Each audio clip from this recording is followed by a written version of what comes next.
السلام عليكم. اوريغانو دي زاد اعشاب التهوية الطبية. نجاوب على الاخ قال الاخ الماكا او الاشواغندا ما دير والو، تنكت عالي الحسكه الجنسي هذو القوه.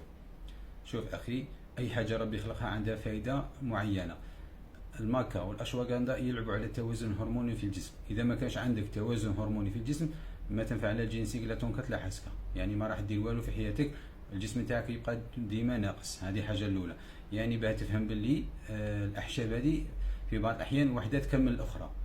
الماكا تلعب دور توازن هرموني مفيد بزاف. اشواغندا مفيده لرفع الضغط والقلق والستريس، وتعطيك جوده نوم جيده وبالتالي هرمونات قويه.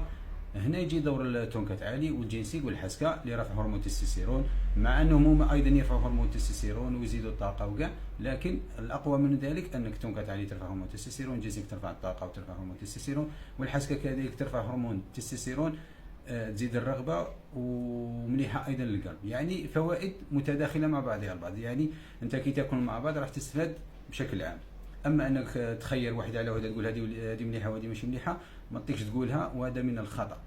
وحاجه الزوجه ثاني، استجابه تاع الجسم، كل شخص وكيفيه الاستجابه تاعو، كل واحد واش يخرج عليه.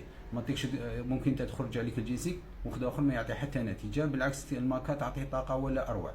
لهذا ديما كل واحد ما تقدرش تعمم التجربه تاعك انت على كامل الناس ولا على كامل الاعشاب وتقول هذه مليحه ولا هذه ماشي مليحه. وربي يوفقنا ان شاء الله.